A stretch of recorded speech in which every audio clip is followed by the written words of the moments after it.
Hey there, I'm Jackie Ferris. This week on the 302, we are in historic Odessa at the Corbit Sharp House. I'm standing in the 1790 kitchen, but this entire house is amazing and it's filled with artifacts that are connected to the families that lived in this house back in the day. You're going to want to go grab a cup of coffee because this one is a good one, folks. The 302 is headed your way.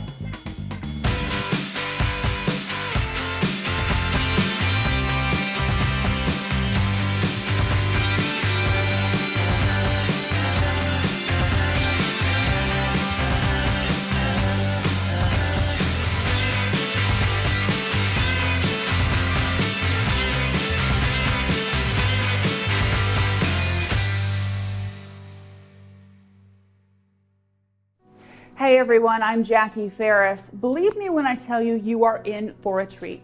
We are at the Corbit Sharp House in Odessa, which is the finest example of Georgian architecture in the entire state of Delaware.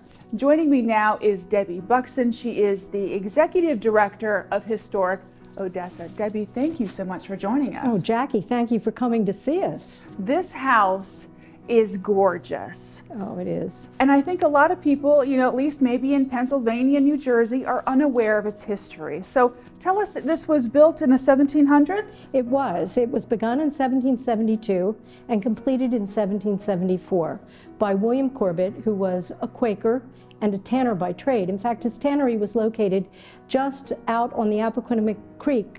You can see right from the front of the house. Tanning was a leading industry in Delaware in the 18th century, and he was a very wealthy man at a very early age.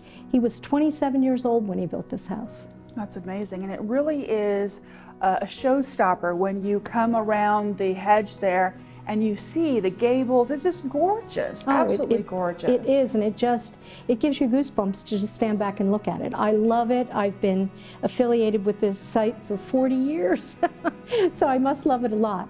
It's also one of the best documented houses in Delaware, but also in the country. We are very fortunate to have many family ledgers, inventories. We can reconstruct the rooms very accurately, and as if that wasn't good enough, we have many of the original family furnishings. So it makes it an extraordinary historic site. One of only a handful in the entire country that are this well documented. Now, we've been doing this for a little while, and just the pre-tour before we started rolling, I was amazed at just everything that you have down to the finest detail. But I don't want to get ahead of ourselves. Let's start in this room. Tell me what is so amazing in this room, maybe starting with the clock. Oh, the clock. This is a fabulous piece of furniture. The clock was made by Duncan Beard of Appoquinimink. He was one of Delaware's premier clockmakers, and he lived and worked in Odessa in the 18th century. But the case of the clock was made by John Janvier, who is Delaware's finest cabinet maker of the 18th century, who also lived and worked in Delaware and in this town, in Odessa. He made this clock for William Corbit. It is listed in the 1818 inventory for this room. It's never left this town in well over 200 years. I mean, that just doesn't happen in historic houses. It's just amazing. So when we bring people in to show them the house and we tell them this is the way it is, we can say that with a great deal of accuracy. Now, we have a very special desk here as well. Yes, yes. Parlors in the 18th century were often dual-purpose rooms. So this would have been more the family parlor. We know that William Corbit was using it as his office because his desk is listed in the 1818 inventory for this room. And this magnificent desk was made by John Janvier here in Odessa for William Corbit in the 18th century. It's never left this space. That's amazing. So it's extraordinary. And you said that while this was his office, you do have a table and chairs set up here. We do, because often parlors were multi-purpose rooms. The dining room as we know it today really comes into fashion in the 19th century, early 19th century, as a designated spot for eating. Prior to that, there'd be a series of different size drop leaf tables during the daytime with leaves let down, pushed up against the walls, and they would be brought out for whatever the needs of the family were. Now, you know all of this about the house because the house stayed in the family for so long, is that right? Yes, it did. This house remained in the Corbit family until 1938. The last of the Corbits had died, the last of the male Corbits. The house was inherited by female heirs that were no longer living in the area, and they made the difficult decision to put it up for sale. This happened at the same time that a gentleman named H. Rodney Sharp had been requested to assist with the preservation of the Quaker Friends Meeting House, the Appoquinimink Friends Meeting House. And he heard that the house was put up for sale. He had come to Odessa as a young man in 1900 and taught school here from 1900 to 1903 in the old academy, and actually boarded with the Corbits in the Corbit house at that time. In 1903, he moved on to a career with the DuPont Company, eventually married the sister of Pierre Samuel DuPont, who was the head of the DuPont Company. And many years later, he comes back, he purchases this house, and he begins to restore it to its 18th century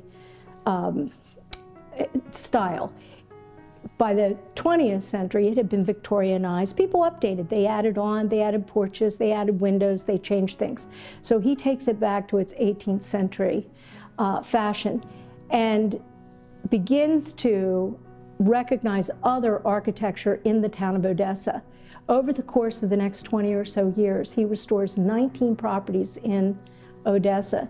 And Odessa is one of Delaware's best preserved colonial sites, and actually spans a history of architecture from as early as 1700 through to the early 20th, mid-century modern, actually. We have a couple of houses in town that would fit into the mid-century period. Now, Mr. Sharp's work to restore the house was met with some accolades. It's on the, you said the National Register? Yes, it's on the National Register of Historic Places. And in addition to that, we are a National Park Service Network to Freedom site. That's amazing. And I can't wait to take a look at the rest of the house. We'll be right back.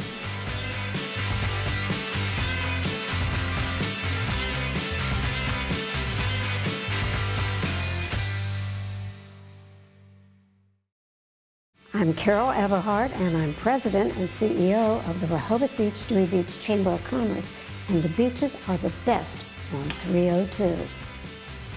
Welcome back. We have moved from downstairs, we've come upstairs into a music room of sorts. Is that right, Debbie? Absolutely right. It's a second floor music room or reception room in the style of a grand Philadelphia townhouse. So it's just magnificent. The architecture in here is extraordinary. And this room is often compared to the reception room in the Samuel Powell House, and it's often compared to the Stampler Blackwell House in Philadelphia. So the architecture is really quite extraordinary and very pleasing. The crown molding is absolutely gorgeous. It is. Absolutely gorgeous, and that's all original. All original. It's all original. And the paint colors in this room, through scientific research, have been matched to their original first finish colors. And I think it's an interesting paint combination, very soft, very elegant, very sophisticated. Not quite a beige, but not quite a pink. No, no, and the insert panels change with the light of the day. So right now they have almost a mauve shade to them, but first thing in the morning they look almost peach. Oh, nice. So tell me a little bit about the piano. The piano is wonderful. The maker is Charles Tawes. It's a Philadelphia piano, and it dates to 1792. So it's an important early American piano. It looks like it's really had a lot of songs played on it. Well, it's still playable and it's tuned periodically. Oh, that's fantastic. Well, tell me a little bit about the portrait. I know there's a special story behind the portrait over the fireplace. There is. The portrait is by William Williams, who is a well-known early artist of the 18th century. And the story is that when H. Rodney Sharp was working on the Corbit Sharp house and furnishing the house, he was walking down a street in New York and he saw that painting in a gallery window and purchased it immediately because it reminded him of the view from the front door of the Corbit house towards the Appoquinimink River. Now I know that when people come to visit, we're in an area, we're standing, the ropes have been taken down. So when people come, they can't come in as deep as we are, but they can see a lot of this and really soak in the environment in this room. absolutely. They absolutely can. And our tours are guided tours, so they travel through the buildings with a guide who is very knowledgeable and well-trained. They can give them all the information about everything there is in the building. So they can point out, oh, tell me about this chair, or tell me Correct. about, and get a full history. And get a full history of it, yes. Because I would imagine the guides just absolutely love doing what Oh, they do. In fact, we're training guides right now on new information and new research that we found during the writing of a book on our collections, which will be coming out very shortly. So we're very excited about that. It's called The Storied Past, The Collections of Historic Odessa. That's amazing. One of the things that I thought was remarkable about the house, I mean, there's so many things. In the bedroom next to us, I guess it's decorated for a young girl, but there are two pictures of two sisters. Can you tell me a little bit about who they were? Yes, these are the portraits of Sarah and Mary Corbit.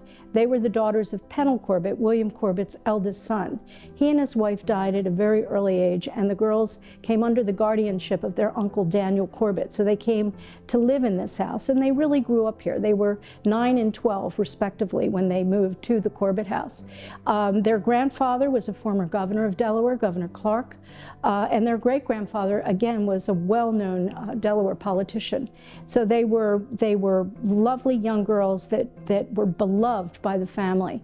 And when they write in their letters about their family, they talk about greeting them with great joy and love throughout their lives. So the portraits of the two girls show them wearing a similar collar and a brooch.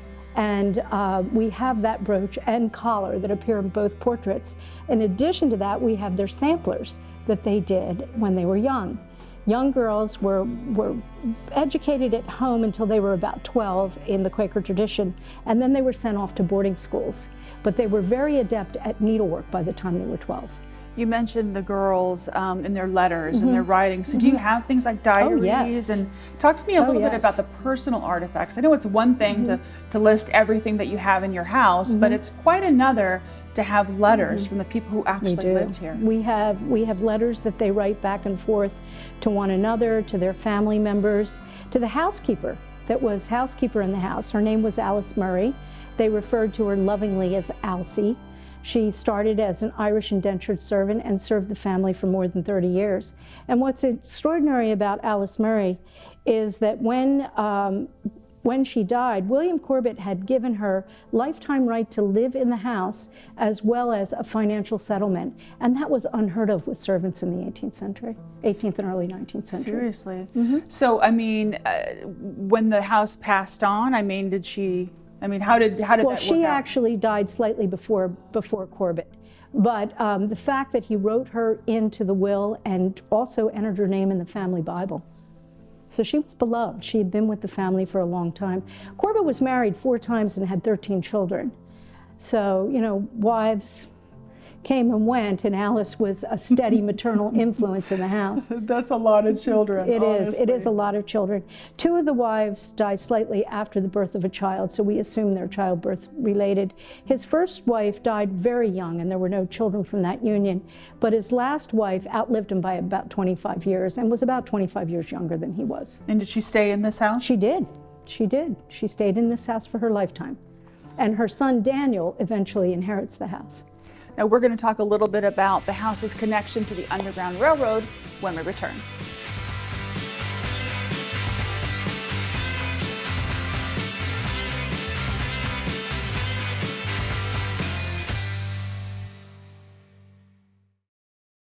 Hi, I'm Joy Gardner. I'm the Director of Conservation here at the Winterthur Museum, and I love the historical research on the 302. Welcome back. We have come all the way up to the 3rd floor to talk about a connection between the house and the Underground Railroad. So Debbie, what is that all about? Well, the Corbit Sharp House is on the National Park Service Network to Freedom. And our Odessa story is that in 1845, Mary Corbit, who is the wife of Daniel Corbit, is home alone. Daniel's away from the house for the day. Daniel Corbit was a known abolitionist. A fugitive slave approaches the house knocks on the door, and asks Mary to hide him. She quickly hustles him into the house. She can hear the dogs in the distance, and she hears the noise, and she brings him up to the 3rd floor, and he climbs into this little cubby hole over here where he hides. She no sooner gets him stowed away in the cupboard, and there's a knock at the front door very loudly. And she's trying to compose herself as she goes down the steps. And she said in an account that her daughter gave to the Colonial Dames, the Wilmington chapter of the Colonial Dames, that her mother said that her heart was beating so loudly in her chest she feared it would give her away. So she makes it down to the front door, and she opens the door, and the sheriff is there. And he tells her that Sam was seen entering the house, and he has to come in to search. And she looks at him and she tells him, "You're certainly welcome to come in and search my home, but you're not bringing those dogs in here." So the sheriff comes in, they search the entire house, they don't find Sam, and he stays in the cubbyhole overnight, and the next day she puts him on the road to his next stop. Now, as you have been renovating over the last 17 years, you actually discover that there's probably some validity to that because of an electrician? Oh yes, when we were the cubbyhole is very small, but when we were rewiring the house about 10 years or so ago, the electrician had to climb back in there. Now understand, he was tall and thin, but he fit. He was able to scoot all the way back in to do some electrical wiring back there. Now, did the family talk about this in any of their documents, or is this just based on the newspaper account? Well, it wasn't a newspaper account. It was actually a letter that she read to the Colonial Dames. And yes, that's well documented. And that is actually what established us as a Network to Freedom site. Now, you have so many, several amazing properties. We do. Beyond the Corbit Sharp House. So tell us a little bit about, what else a visitor may be able to browse.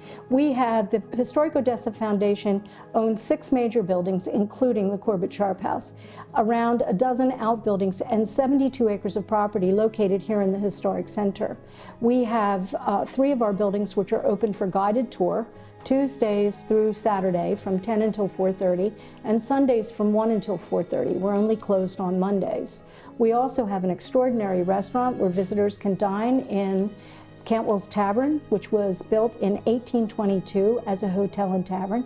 It's a great place to go. They've got a wonderful restored 18th century style bar and lots of libations. So it's fun. So if someone wants to come and visit and just kind of take in everything that you have to offer, what do you suggest would be the way that they go about it? Should they start at the Corbit Sharp House, or is there, like a trail that they should follow? They start in our visitor center, which is located in the Historic Odessa Bank.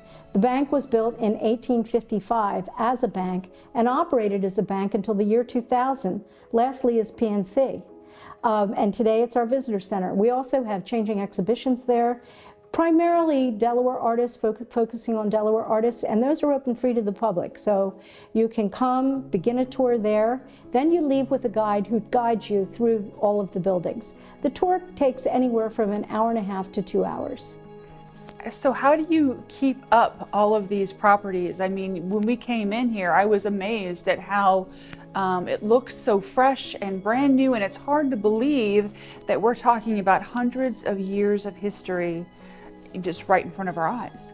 Well, we work very hard at historic preservation, and we spend a great deal of our time fundraising for that. We just recently completed a $3 million endowment campaign, which will help us in long term to preserve the Historic Odessa Foundation properties.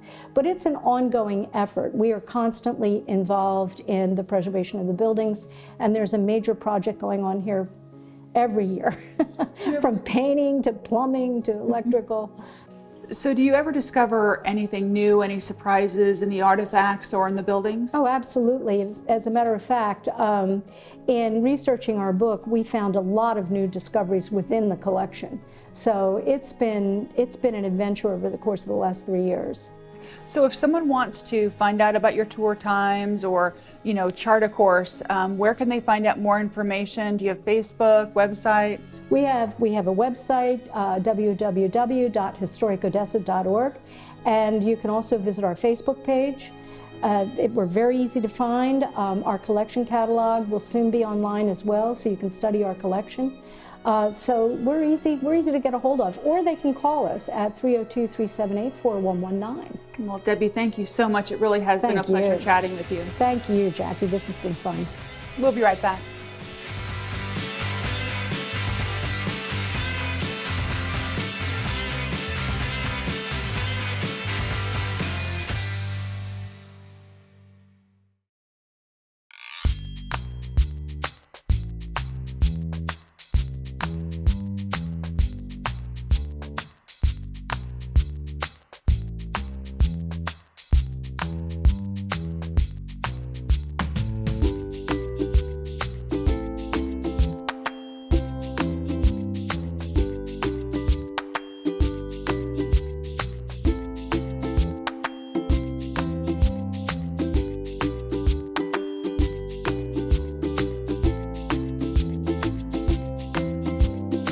For more information on the Corbit Sharp House, you can visit historicodessa.org. That'll do it for this week's episode of the 302. Until next time, I'm Jackie Ferris. Tell them you saw it on the 302.